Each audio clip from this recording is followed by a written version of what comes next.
कुंभ मेला है पृथ्वी पर आयोजित होने वाला सबसे बड़ा धार्मिक आयोजन। ये कुंभ मेला है भारत के हृदय में झांकने का झरोखा। कुंभ मेला आनंद का उत्सव है। समस्त दुखों और चिंताओं से मुक्त होकर जीवन की मधुरता को पा सकने का एक अवसर है। कण कण में दिव्यता का अनुभव कराने वाला ये मेला मानव जीवन का महोत्सव भी है। कुंभ मेला मूलतः संतों और सन्यासियों का मेला है। देश भर के साधु संतों की टोलियां अपने अपने संप्रदायों और अखाड़ों के ध्वजाओं के नीचे कुंभ में अपना डेरा जमाती हैं। जंगलों, पर्वतों, गुफाओं, कंदराओं में रहने वाले या चरेवेती का संकल्प लिए भ्रमण करने वाले, आश्रम और अखाड़ों में संगठन संभालने वाले सभी प्रकार के साधु संत बिना किसी आमंत्रण के कुंभ पर्व का उत्सव मनाने हरिद्वार में एकत्रित हुए हैं। हरिद्वार में आयोजित ये कुंभ हम सब से कुछ कहता मालूम होता है। एक पूंजी खुद में समेटकर अमृत का मैं ही स्रोत हूँ, मैं कुंभ हूँ, कलश भी हूँ, हरिद्वार का मैं गर्व हूँ। मैं ऋषियों की समृद्ध परंपरा का जीता जागता प्रमाण हूँ, मैं धर्म हूँ, सुकर्म हूँ, मैं विष भी हूँ, पीयूष भी, मैं कुंभ हूँ, कलश हूँ, हरिद्वार का मैं गर्व हूँ। अभी थोड़ी देर पहले निरंजनी अखाड़ा का समुदाय उपस्थित हुआ है स्नान करने के लिए। शंकराचार्य चौक से वो निकल चुके हैं और बिल्कुल कुछ मिनटों में वे स्नान के लिए घाट पर पहुंच जाएंगे, हर की पौड़ी पर, जिसको ब्रह्म कुंड भी कहते हैं। यह कुंभ केवल शाही स्नान के लिए ही महत्वपूर्ण नहीं है। आज सोमवती अमावस्या भी है। घर घर में स्त्रियां अपने सुहाग की रक्षा के लिए, अपने बच्चों के कल्याण के लिए, अपने परिवार के कल्याण के लिए यह अमावस्या पर्व मनाती हैं। इसके अलावा कल एक विशेष पर्व है जिसको कि हम बैसाखी कहते हैं, और ये बैसाखी जो है वो संक्रांति का प्रतीक है। मेष संक्रांति इसलिए महत्वपूर्ण है कि सौर पंचांग में जब हम मास की गणना सौर पंचांग से करते हैं तो जो 12 राशियां हैं मेष से लेकर के मीन तक, उसका प्रारंभ उसका श्री गणेश मेष राशि से होता है और सूर्य मेष राशि में प्रवेश करता है।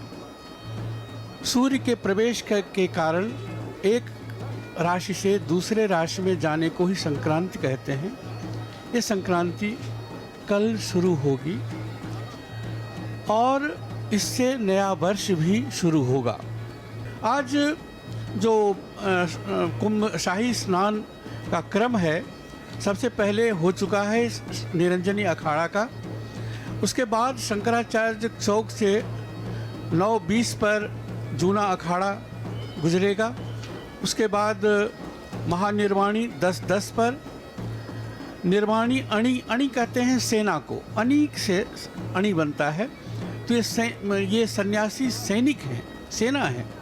निर्वाणी अणी, दिगंबर अणी और निर्मोही अणी, ये 10:30 बजे शंकराचार्य चौक से निकलेंगे।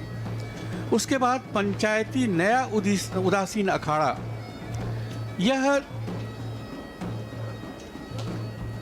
उससे पहले बड़ा उदासीन अखाड़ा निकलेगा 1 बजे, और उसके बाद पंचायती नया उदासीन अखाड़ा 2:55 पर यानी 3 बजे लगभग शंकराचार्य चौक से गुजरेगा। निर्मल अखाड़ा अंत में 3:10 पर स्नान करने आएगा हर की पैड़ी पर।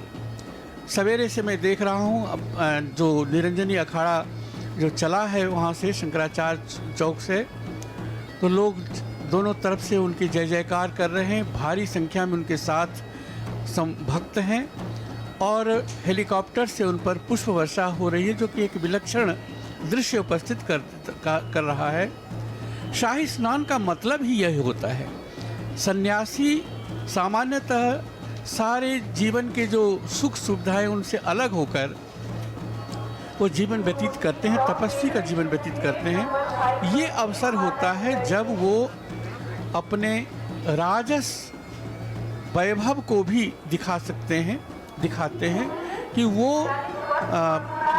अपने समाज में कितने आदृत हैं, कितने पूजित हैं, उसका एक उदाहरण होता है। कुंभ में जो स्नान करने आते हैं वो तो अलग है, लेकिन स्नान उनकी संख्या बहुत होती है क्योंकि उन्हीं से कुंभ है। लेकिन उसकी जो संरचना है, उस संरचना में इन सन्यासियों का, इन अखाड़ों का बहुत बड़ा योगदान है। 13 जो अखाड़े हैं उनका बहुत बड़ा योगदान है और उन्हीं से इसकी शोभा होती है।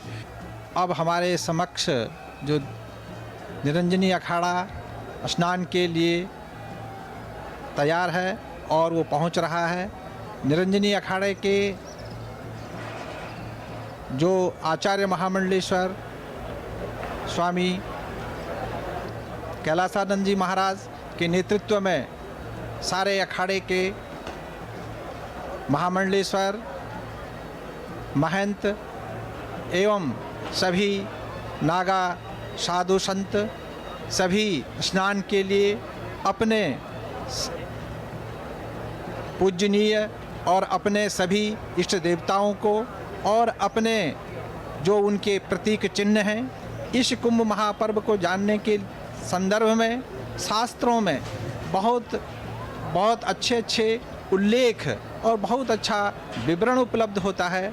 ये महास्नान जिसको शाही स्नान के नाम से जाना जाता है और जो हमारे समक्ष इस समय श्री निरंजनी अखाड़े के स्वामी कैलासानंद जी महाराज, ये जो गंगा स्नान का हमारा ये पर्व है, ये भारतीय संस्कृति का एक अद्भुत पर्व है।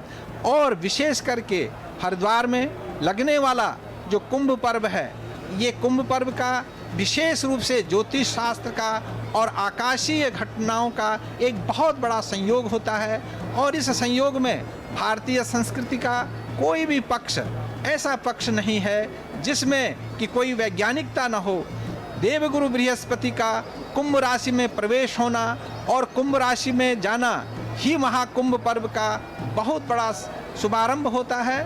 और हरिद्वार का कुंभ तभी संभव होता है और तभी लगता है जब बृहस्पति का कुंभ राशि में प्रवेश हो, और कुंभ राशि में प्रवेश करते ही हरिद्वार का कुंभ प्रारंभ होता है। और उसके साथ साथ कुंभ पर्व के लिए, हरिद्वार के कुंभ पर्व के लिए सूर्य का मेष राशि में आना भी बहुत आवश्यक होता है। कल बृहस्पति इस समय कुंभ राशि में आ चुके हैं और कुंभ राशि में बृहस्पति का जो इस समय भ्रमण चल रहा है, परंतु कल के दिन सूर्य भी मेष राशि में आएंगे और जो उसका पुण्य काल होगा वह पुण्य काल परसों मेष संक्रांति के दिन प्रारंभ होगा। और मेष संक्रांति का जो प्रातः का जो स्नान होगा वह स्नान ऐसा स्नान होगा जिस स्नान के समय पर सूर्य मेष राशि में होंगे और बृहस्पति कुंभ राशि में होंगे और यह पर्व महाकुंभ पर्व का प्रारंभ होगा। कुंभ की कल्पना करना असंभव है अगर आपने इसे अपनी आंखों से नहीं देखा हो। ऐसे दृश्य जो कभी नहीं देखे गए हों। ये इतना खास है कि पुष्प वर्षा की जा रही है इन पर, इनका स्वागत किया जा रहा है, अभिनंदन किया जा रहा है। और जो भी अखाड़े हैं, हर अखाड़े का एक इष्ट होता है और उसे अपने कंधों पर उठाकर उस अखाड़े के जो सन्यासी हैं, जो संत हैं, सबसे पहले उन्हें ही स्नान कराया जाता है। और उसके बाद उस अखाड़े के महामंडलेश्वर डुबकी लगाते हैं और फिर सभी संत और सन्यासी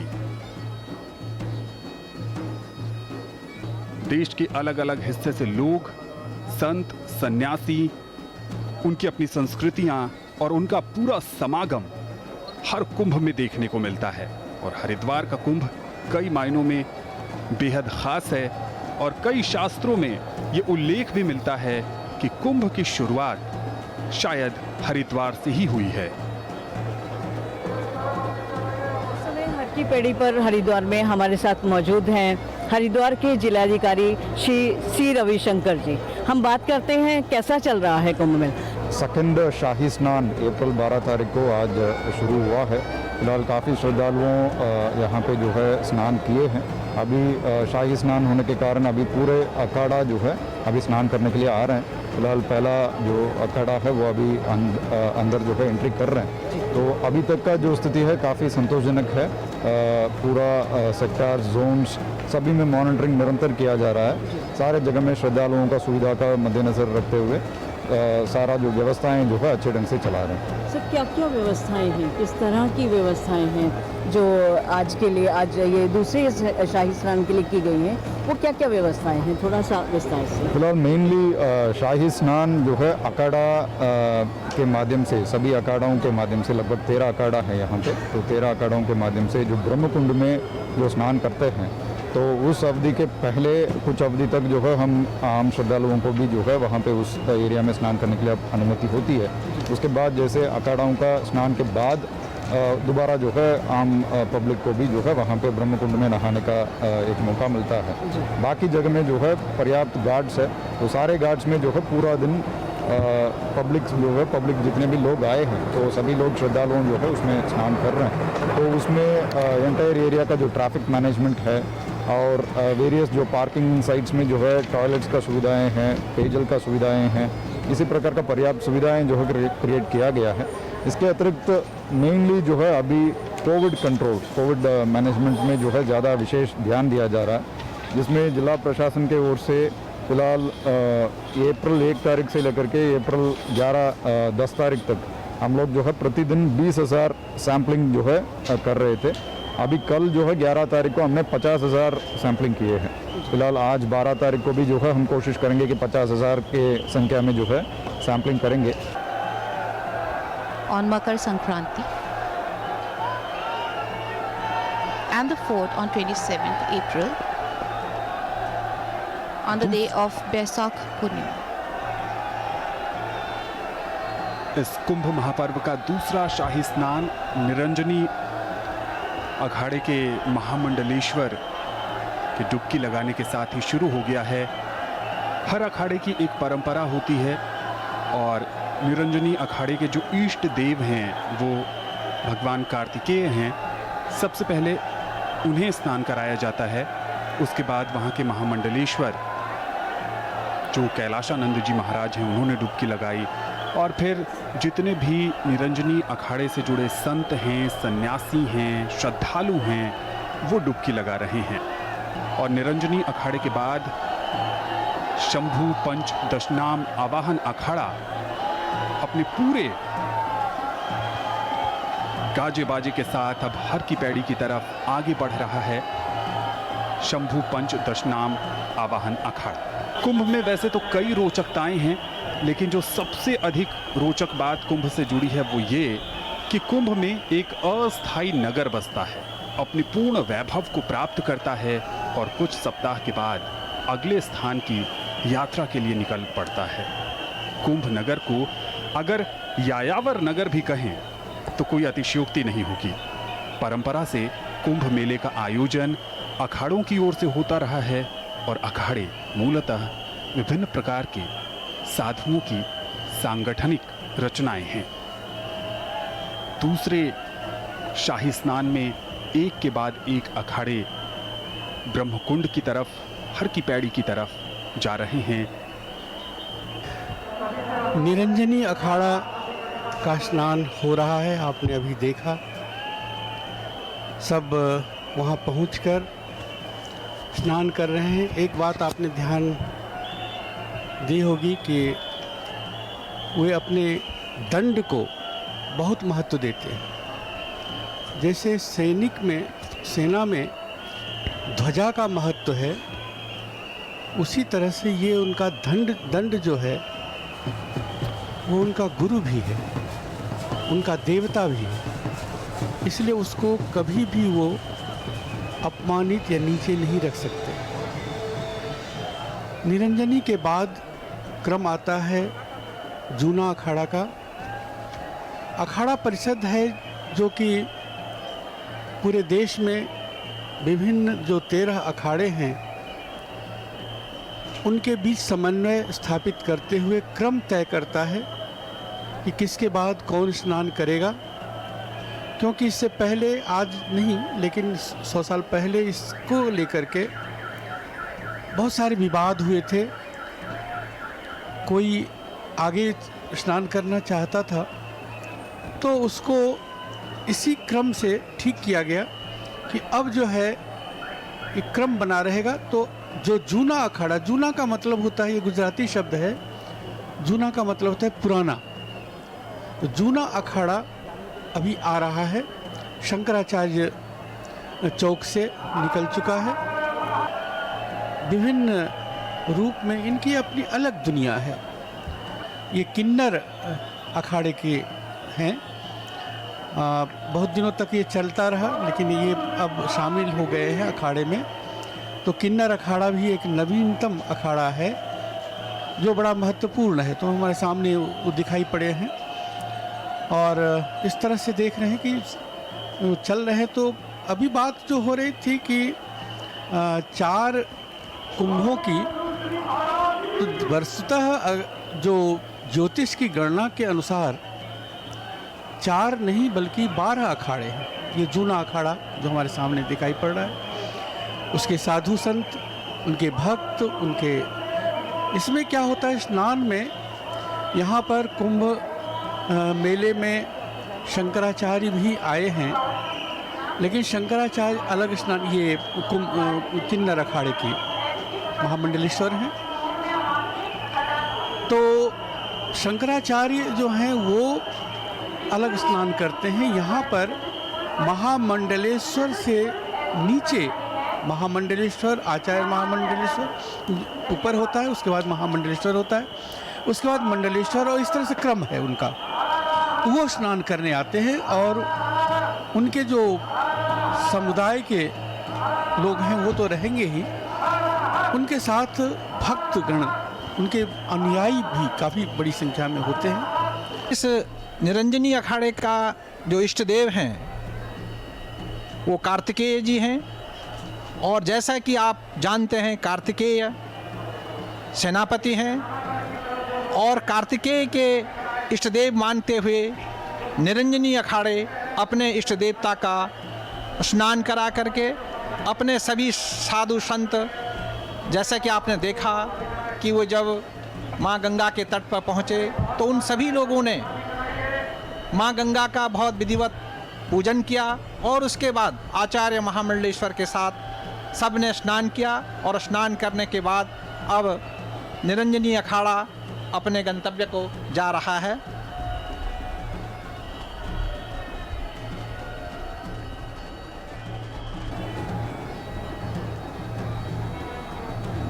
पंच दशनाम जूना अखाड़ा इस समय हर की पैड़ी की तरफ आगे बढ़ रहा है।